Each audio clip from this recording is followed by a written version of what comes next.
Hey everybody, Barry here again. I have kind of a problem. It's not a big problem. Really, it's not even a problem at all, but I make my own. So today I'm going to fix it. I've got wheel spacers. Side note, Flashark Racing sent me these wheel spacers. There is a link down in the description. This is not a sponsor video. Already did that, but I do get a small commission, so I mean, why not? But as you can see here, I don't have any hub-centric rings, and I can literally put my finger between the hub and the wheel spacers, so there is potential for a little bit of bouncy, a little bit of vibration, and I think that's what I'm getting.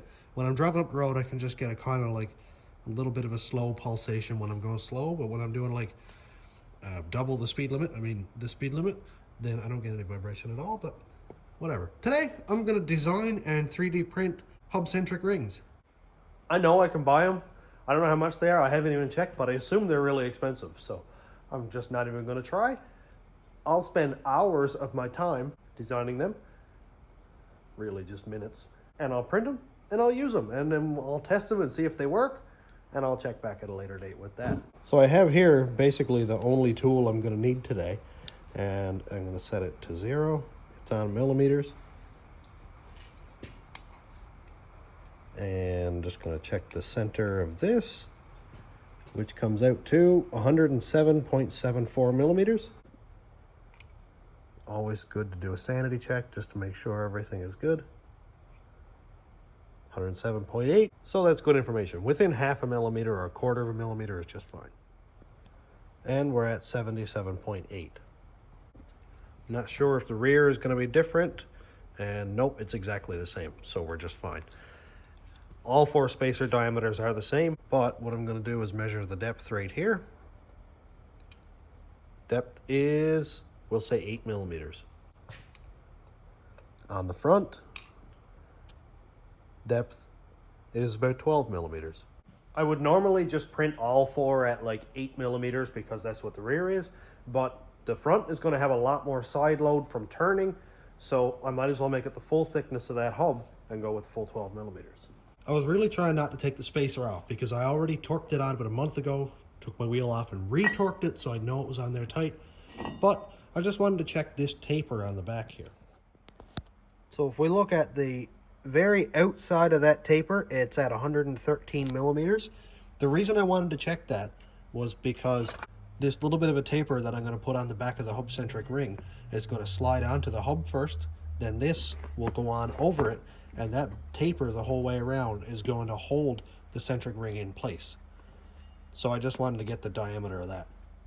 And as we can see right here, the height of that taper is about 2.9 millimeters. Let's go design it. All right, here are my notes. I have 2 different spacers, 12 millimeters high, 8 millimeters high. The taper height is 3 millimeters high. The inside diameter is 77.8 millimeters. The outside diameter is 107.8. And then the outside diameter, including the taper, is 113.1. Forgive me for not having screen record, but hopefully it should still work out. All right, just gonna make a new component. We'll call it hub-centric ring. And I'm gonna make it on this plane where we're looking at sort of the cross section. So I'm going to make the inside diameter with the construction line. 77.8 divided by 2. Now, that's our distance that I'm going to need. And I'm going to make this one, I'll do this to 12 millimeter high. Zoom in so we can get a better idea. Now I'll use the construction again to go 107.8 divided by 2. This is going to be our thickness. I'll come out to the same height there as 15 millimeters thick. I know this is 12 millimeters high. I know the height of my taper right here is 3 millimeters high, so we'll make that 9. I know I'm kind of doing this differently than normally people would. But I know the outside of my taper is 113.1, so I'll do my construction line again, 113.1 divided by 2. Now I can make an actual line to come down here. This is my taper, it's at 45 degrees, so that's good to know. Now I can do the revolve feature. I already have the profile sorted out. Now I need to pick my axis, which is going to be this line right here. Now I have a hub-centric ring. Extremely fast. And if you have access to a 3D printer, this is going to make really quick work of it. So I'm going to go up here, export this as a 3MF file. I'm going to call it 12mm thick hub-centric ring. Now I can go back and edit my sketch, make this 8mm high, and the math all stays exactly the same. So now I can finish this sketch, and it's already done because I already picked the revolve feature before. I edited a step previously in the timeline over here, and as soon as I finish sketch, it's already updated. So I'll export that as 8mm thick hub-centric ring. Done. Here I have it opened in Bamboo Studio. This is the 12mm ring. I'm going to go in and go import 3MF, go down to the 8mm thick, import geometry. I'm going to do a clone of this one and a clone of that one. Auto arrange, and we've got all four on the same plate. And you can see right here that this one is thinner than this one, obviously, because we have both sizes. And now I can go ahead and print that. Just to be sure I have it absolutely done correctly, I'm only going to print one, and I will print the thinnest just to be sure I use less material. I'm going to print it in PETG, as you can see right up here. I'm also going to print it at 10% infill, just so I use less material. Going to slice that. 33 minutes, so that's no time at all. And while I'm waiting, if you ever need 3D printing filament for your own machine, check out 3dnewfoundland.ca. We have PLA, PETG, TPU, and printer supplies as well. Also, we printed Johnny 5 because we were bored. He's pretty cool.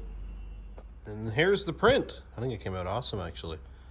That's just the texture from the bed. There's the taper. Let's see if it fits. I actually haven't tested it myself. Okay, definitely tight around the hub. Kind of pop it in there. It'll sit up flat against the rotor after I get it all kind of popped into shape. I might have to add a little bit of diameter to it. This is just a test print, so I have to print these at like 50% infill anyway. It's just at 10 right now, and you can see that it's pretty flexible. And wheel spacer. Let's see. Alrighty, look at that. Okay, so I do have a little bit of up and down, so I need to make that outer diameter a little tiny bit more, actually. Now, I will say that it's sitting on the taper, so you can see that it does have a little bit of rock. So I might be able to make my taper a touch smaller so that it's not pushing against this as much, but I think that would even probably help it center. And it is PETG, it is plastic, so it is compressible anyway to a point. And that little tiny bit I don't think is a big deal, but I wouldn't want to distort it because then you're defeating the purpose. But that looks good, man. That looks really good. So I'm going to scale it just a little bit, and then I'll print all four. Now, one thing I did think about that you guys have probably already thought about as well, this hub-centric ring is only centering the wheel spacer. I don't have anything to center the wheel. The wheel generally gets centered by the center hub itself, which of course is this flange right here. I don't have anything out here that's going to center that wheel. So should I extend this piece and have it come right out here and then in with a kind of a sleeve here that will help center the wheel, or would that even be necessary? I think for now I'm going to print it as is, and I'll see how that affects the drive. The truck drives great anyway. It's just when I'm doing like 20 kilometers an hour, 20, 30 as I'm accelerating, I can feel a little bit of a hump. And I don't think that's from the tires, but this thing does get parked for like a week, 2 weeks at a time while I'm in the shop. So it is potential that that is the case. But as for an initial test fit, I am very impressed with that. I like it a lot. So I will print that at, I'm gonna say 45% infill with gyroid because it's supposed to be the strongest shape. And up here I will use PET G and we'll call it black. Sliced, ready to print, and as you can see right here, it's 4 hours 55 minutes. Here are the 4 rings finished up. I went ahead and took out 1/4 millimeter on the outside diameter, so it'll be a little bit bigger, so it'll fit over that hub a bit better. Made the outside diameter a little bit bigger so that it's a bit tighter on the wheel spacer, and also shortened this taper by, I think, 1/4 millimeter, just to give it a little bit more room so it doesn't have to compress the spacer. Now, if by chance this hub does move around, like with vibration and stuff like that, or just general abuse, and it does distort, then I'll reprint it at a higher end. Probably going to destroy my test piece here taking it off, but oh, look at that. Perfect. Okay, and number 2. Oh, that fits much better. Oh, okay. There's like no movement, and I can do that, so I know that it's a good fit. Now let's try this one. Oh, that's so much better. Look at this. It rotates, but there's like very, very little to no up and down movement. What would you call that? Lateral movement? Anyway, oh, I think that's perfect.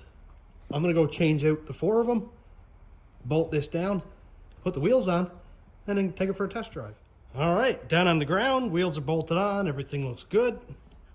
I checked the air pressures, everything looks good there. Let's see what it drives like. It's inside, but I haven't had it started for like a week, so let's do like a lukewarm start.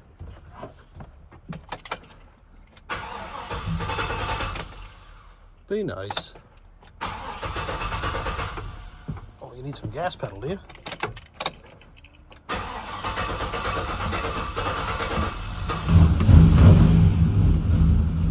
There it is. A little bit.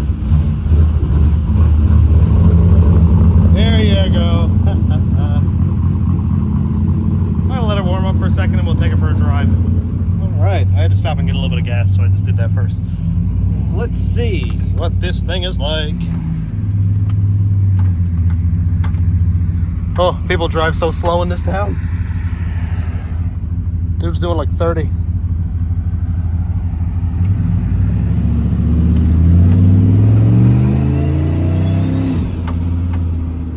Oh, I forgot how much I love turbo noises.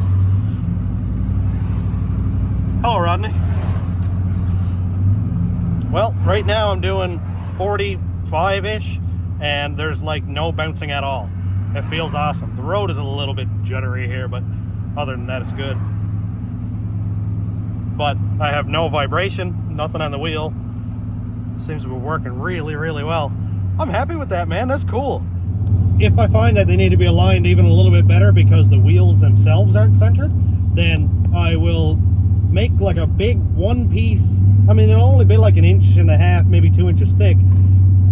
One piece aligning the spacer to the center hub, and then the wheel to the spacer to the center hub, kind of all at one time. So we'll see. Anyway, it seems decent so far. I don't have any vibration or anything. Slow speeds was where I got my vibration before, so that seems to be pretty much eliminated. There's a lot of holes in this road. It's not very well done. I guess it's like every road in Canada and the US anyway, but that's it. So I'm gonna call this a success. Absolutely perfect. I know it's kind of an odd video to start with, but I mean, if I had to go and buy hub-centric rings, I'd have to go and measure them and do all kinds of stuff to figure out to make sure I have the right ones, and I'd have to pay for them and buy them. So why not have the possibility of making our own? Because, you know, we're all hot rodders when it comes down to it. It's just we've got more scientific toys to play with now. So I'm all done for today. Absolutely stoked with this and how well it worked. So hopefully I can help somebody with this. Like, if you need centers designed and you have access to a 3D printer, just comment with your measurements and I'll make it, because it takes like literally 5 minutes. You saw in the video, we did it in real time, and I'll send you the file and you can go to your nearest print shop or whatever and print them off, and it'll probably cost you pennies. So if I can do that for you, that's the absolute least I can do. So also, these specific wheel spacers, I already have the file uploaded to makerworld.com, and I'll put a link to that down in the description in case you have spacers that are on a Chev truck and this might work for you. Then that's already there. The file is there for free. So either way, so thanks for checking out the channel. Thanks to my YouTube members, patrons, and subscribers. If you want to check out my Patreon, it's patreon.com/stationroadratrods. YouTube members link is down here. And thanks for watching. Have a great day, everybody.